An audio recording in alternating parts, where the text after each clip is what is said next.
بسم الله الرحمن الرحيم. الحمد لله رب العالمين، والصلاة والسلام على محمد وعلى آله الطاهرين. السلام عليكم جميعا ورحمة الله وبركاته. قال الله تبارك وتعالى في محكم كتابه: خواهی گەورە لە قورآنە فەرمێ ولقد كرمنا ئێمە ڕێزمان لە بەنی ئادەم ناوە في حرم الجامعة لە حرەمی ئەم جانکۆیە وفي رواق من أروقة لە یەکێک لە داڵانەکانی فکر لە هەیوانەکانی فکر أنها تساهم في إثراء الفكر ئەوەی لە جێگەی لەو جێگانی کە فکر دەوڵەمەندەکە لە تیۆریزەکردن بالنمط السلوكي حتى يساهم في بناء العراق الجديد من هذا المكان لەم جێگەیە و لە ڕێگەی ئەم مینبەرەوە والاقتران هذا اليوم و ئەمڕۆ هاوکاتە لەگەڵ ساڵیادی کارەساتی هەڵەبجە مضى عليها کە 28 ساڵی بەسەر تێپەڕی لە ساڵی 1970. ربما أختلف مع البعض الذي يتصور من ڕەنگە جیاواز بم لەگەڵ ئەوانەی کە پیان وایە هەڵەبجە یەکێک بووە. نا ئەمڕۆ هەڵەبجە بووە بە دیاردە لە زیاتر لە شوێنێک لە جیهان و ئێمە کە ئەوەستین ئەو یادە بە گەورە ئەگرین بە لە هەڵەبجە یادی هەڵەبجە بە گەورە ئەگرین و ئێمە باش دەوە تێگەین کە هەڵەبجە هەندێک خەڵک و پارچەیەک زەوی نییە بەڵکو و حاڵەتێکی نەوەعەیە تێکەڵ بووە لەگەڵ فکر کە لەسەر زمانی شاعیر و ئەدیبان هاتووە لە هەڵەبجە بچووکە بەڕووبەر بەڵام گەورەیە بلا فكر ولا شعر ولا بيجي استراتيجي مولوي تيايا ومنها أيضا ناري تيايا وأحمد مختار جافي تيايا. شكرا جزيلا. أحمد كاكا محمود وزور كساتي تيايا كفكر يعني دارشتو لم ناوچا هەڵەبجە تەنها پارچەیەک زەوی نییە بەڵکو گوشراوی فکری و ئەدەبی و علمی کەلام و خەبات و شەهیدە. هذا مدخل ئەمە دەواازەیە کە لەو دەواازانەی کە سڵاو بۆ هەڵەبجە بنێری. اليوم العالم يواجه ئەمڕۆ جیهان ڕووبەڕووی شەپۆلێکی گەورەی تیرۆریستی بۆتەوە کە لەو پێش مێژوون بەخۆیەوە نەبینیوە. سەرەتای سەدەی 21 سەرەتایەکی خراپ بوو تیرۆری هاوچەرخ دەستی پێکرد لە نیویۆرک و لە واشنتن و ئەم شەپۆلە ئێرهابیە لە ئەمریکاوە هات ناوچەی ڕۆژهەڵاتیشی گرتەوە و تا ئەو کاتێک کە تا لە ڕۆژهەڵاتی ناوەڕاستە ئۆقرەی جێگیر بوو. بەداخەوە جیهان توانای دەست پێش خەری نەماوە لە بەرامبەربوونەوەی ئەمیرها لە ڕوبەڕووبوونەوەی ئەمیرهابە و هێشتانەی دەست پێش خەری بەدەست ئەو نییە بۆ ئەوەی بە شێوەیەکی دروست چارەسەری دیاردەی تیرۆریزم بکات لە ڕووکەشەوە بچێتە ناو قۆڵایی نەیتوانی و ڕوبەڕووی تیرۆر ببێتەوە بە شێوەیەکی قۆڵ. كانت حصة العراق ليست قليلة. پشکی عێراق کەم نەبووە لە تیرۆر و ئێمە پێشبینیمان کردبوو هەر لەو کاتەوەی کە تیرۆر هاتە سووریا ئێمە پێشبینیمان کردبوو کە دێتە ناو عێراق بەفعلیش هات لە ئەفغانستان و هاتە خێرایی بە دەوروبەری خۆشە بڵاوە پێکا کەواتە ئێمە ئەمڕۆ لە بەردەم شەڕێک داین خەڵک شەرمەکەن پێی بڵێن شەڕی عالەمیە جەنگێکی جیهانیە بەڵام خۆی جەنگێکی جیهانیە چەمکی جیهانی ئەگەر بەسمان پێی زەویە هەموو زەویەکانی کیشوەرەکانی جیهان شمولی ئەم شەڕاکەن و ئەگەر مەبەسمان ئاین بێت ئاینەکان بێت هەموو هەڵگرانی ئاینەکان پەیوەندیدارن بەم شەڕە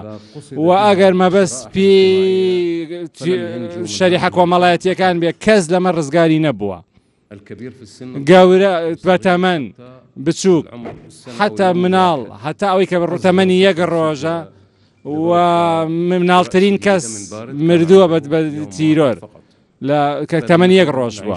كواتا إما لجنيك جيهانياجي نعم هي ليست ذرية بلا إما شركي أتومنية ما بلام كأتومينية معناه ونيك جيهانينية هیچ ناوچەیەک نیە لە ناوچەکانی جیهان کەش ئەم جەنگە شمولی نەکردبێ و نەیگرت بێتەوە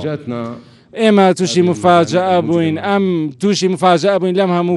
کۆمەڵە چەکدارە تیرۆریستە هاتنە ئێرا لە دوای مانگی شەش کە هاتنە ناو عێراقەوە لە ساڵی 2004 بەتایبەت کاتنە ناو مووسڵ ئومە ڕەبیعین مووسڵیان ڕفان و غەفڵەت گیریان کرد و حکوومەتی نوێ دەستی کرد بە دانانی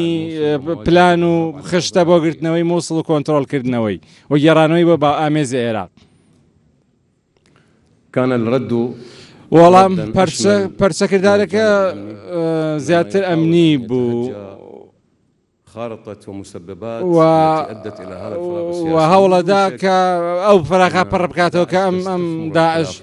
گومانی تیانێ داعش کەڵک لە ناکۆکیەکان وەرەگرێ بەتایبەت ئەوانەی کە دوالیزم ئەو کۆمەلگانەی دوالیزمان هەیە و هەوڵ لەسەر ئەو ناکۆکیان ئەکا هیچ جەنگێکی ئەهلی یا هیچ جەنگێکی نییە کە تیرۆر کەڵکی لێ وەرنەکردبێ و ئیسیسماری نەکردبێ و بەتایبەت ناکۆکی ئەو وڵاتانی کە ناکۆکییان تایە القرن السابع عشر في ألمانيا وعمل السدي حفظ لألمانيا رويداوة أوي كبيرتها جنگي 30 ساڵە دوای لە ئەلمانیا دەستی پێ کرد دوای گوازرای بۆ سوید دوای گوازرا بۆ وڵاتانی تر جەنگ دوالیزمە دژبەیەکەکان کەڵک لێ وەرەگرێت و زۆر کەس ئەمەی بیستووە لە من کاتێک جەنگی نوێ دەستی پێکە من وشیاریمدا بوو کە ئەمە پەلکێشمانەکە بۆ ئەوەی کە لە ئەلمانیا ڕوویداوە وەکو جەنگی 30 ساڵە خەڵگەمان لە من بیستووە و زۆر لانی گوماناوی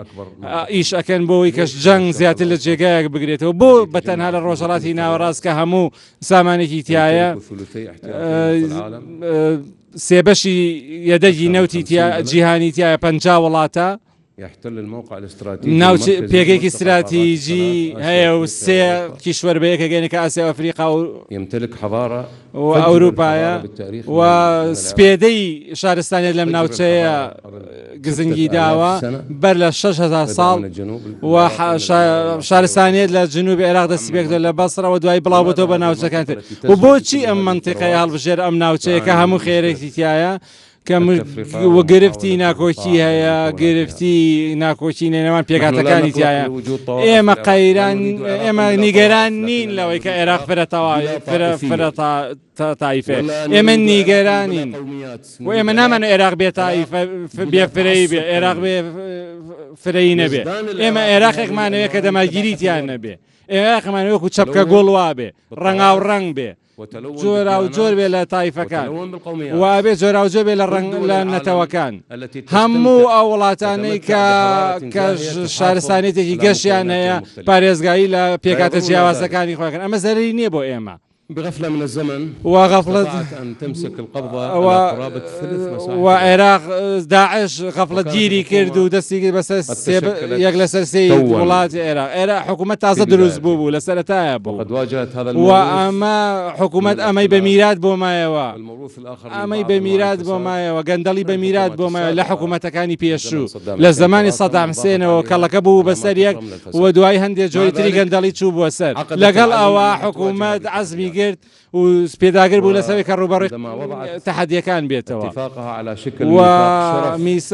میساقێکی شەرەفی گەڵاڵە کرد 20 بەند پێکاتە بوو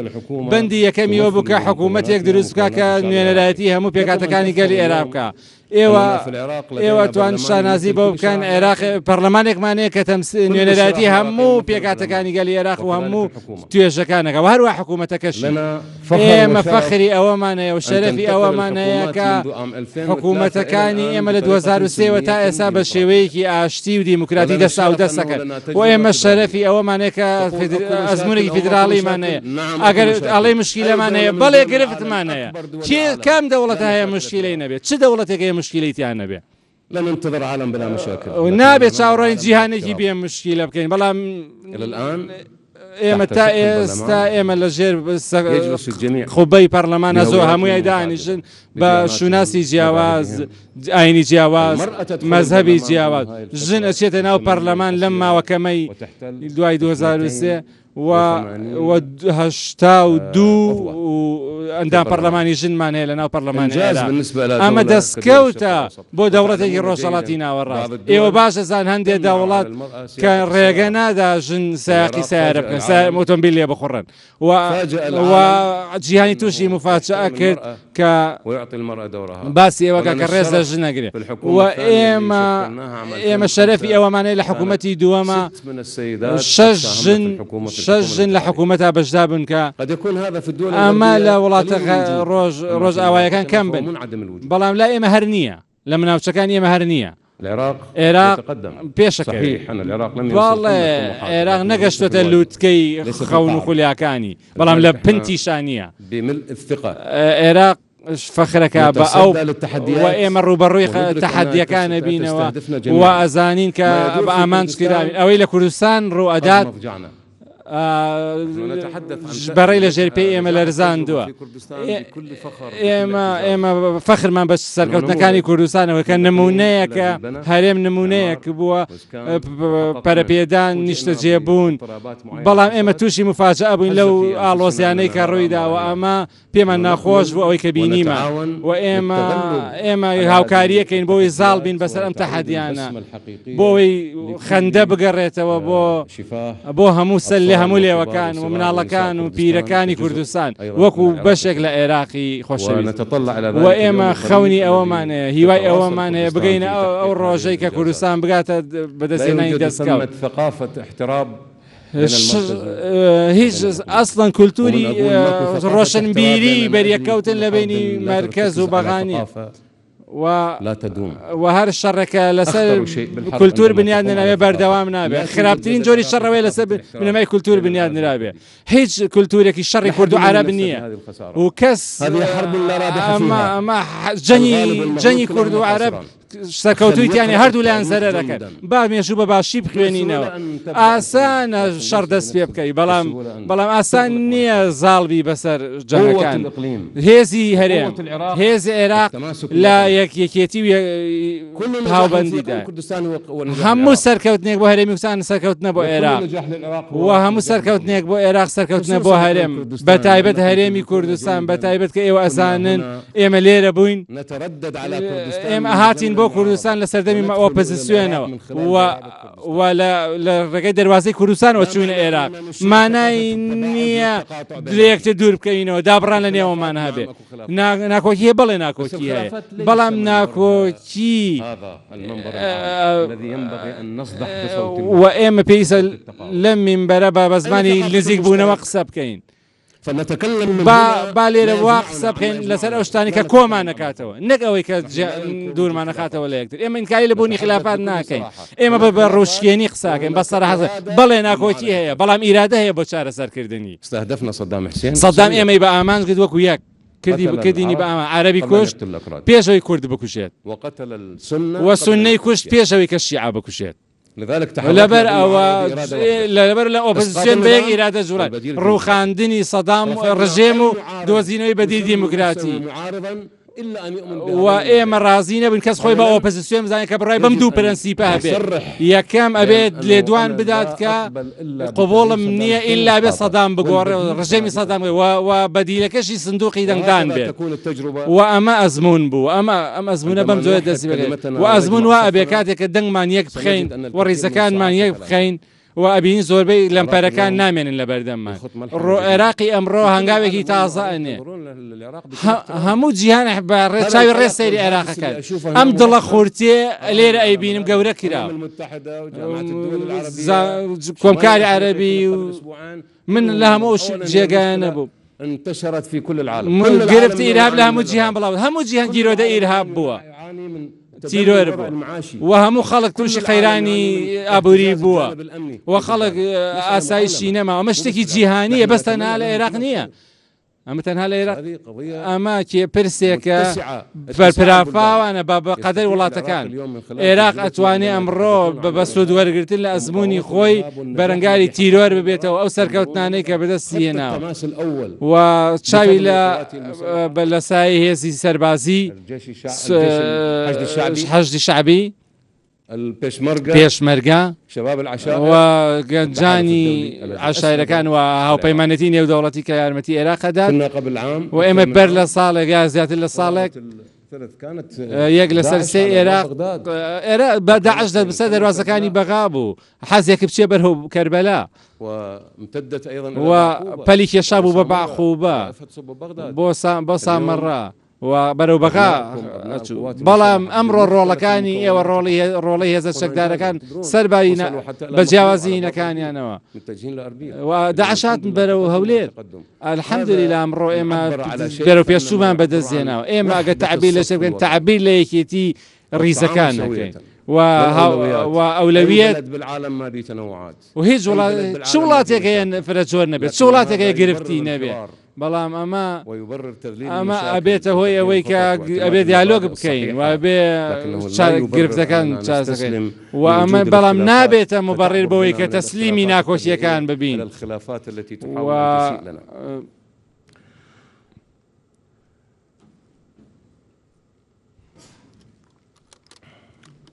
اخواني برایانم الارهاب مركب تیرۆرش دیاردەیەکی لێکدرا و ئاڵۆزە ئەم ناوچە ئەم جێگە فکریە هیوای ئەومە بچێتە ژێرخانی تیرۆر ئەمە لەسەر ئیرهاب لەسەر فەلسەفە و فکر بنیادنراوە و ئەگەر ئێمە ڕوبەڕووی ئەم ئیرهابە تیرۆرە نەبینەوە بە فکرێکی بەرامبەر بە فەلسەفەیەکی بەرامبەر ئەوە چارەسەرەکەمان چارەسەرێکی ڕووکەش ئەبێ تیرۆریست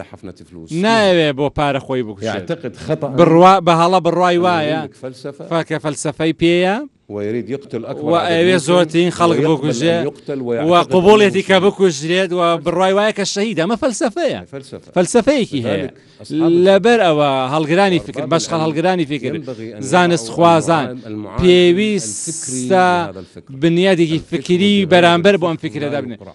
فکر بە فکر بۆی نەبرێ بەرامبەر ئەبێنێتەوە فکر لە ناو فکری مقابل چییە ئەزانن بۆچی ئێوەزان ئەو ئیرهابی ئەو تیرۆریستەی کە دێت ڕەسیدەکەی بێتێ لە قین لە ڕق لەبەر سیاسەتی هەندێک دەوڵەتی جیهانی دەوڵەتانی ناوچەیی کە پاڵیان ناوە بۆ ئەوەی بێ بۆ گۆڕەپانی تۆڵەکردنەوە تووڕێ بەڕاستم لە وڵاتی بالعالم ومن هجار برام لولاتي ولدت عند حالة من الكراهية أما احتضنتها تشير خلقيني كردوا ولا ليس لك جروب تيروريستي كان قل أميزيان كردوا أكبر عدد ممكن وتانا هو بوتوني برو خلقي بخلق بكوش الليلة أما بوبا تيوريا يجب أن نعادل برايانم أبي روبرويان ببينو بكلتوري خوشويستي برايتي لنيوان خومان وإما بجوين ناقرين ونابي بتشمينو لبردم أم خوام الله أم قيرا أم باوبرانانا وخرجت كأقوى ما وأولتاني كروبر الآن هذه الدول اللي يشوفوها تماشا دولتان بكان يابان ألمانيا أمريكا بيش دشورش أوانا هم ينقرفتيان هبوا هم ينقيرانيان هبوا بلام تواني أنا كالق ورقر لو بندانا وكو ببهزي ليدرتش عنده مرتكز حضاري عراق مقاوماتي هي شارستانيتي هي تاريخي 6000 صالي هي فرعي هي أم فريا واي كردو كروشن بيريها به الآخر يشوفه بالشارع يتنفس التعايش خلق أبينيكا بيكوجيان هلا مشيت لمزقود نخوش خانة لكولان لهموجيكا بيكوجيان هلا مشيت وإما بيكوجيان مانه فري مانه عراق نوينية شتيكي تازنية كما مالا لقال باوبورانو بلان توانيتي خوي بقريتوا وبيسا إما بردوان بين لدرجة بيدان بام أمانتا وبيسا من پیرۆزبایی لە برای خۆم برای بخۆم بەرهەمەکەم بۆ ئەم دەست پێش خەریە يكون الفكر وبو اتجاهيك فكر بخرية خدمتي دولته ونقد ببيت شوانا كقاعدة لبناء الدولة بهزر وفكر وكو قاعي بنمايك بو دروسكني دولات بو بنمايك دروسكني بيونديك وملايتي بو اوي احترامي فكر به لينا وعراق بباريزين وسروري عراق بباريزين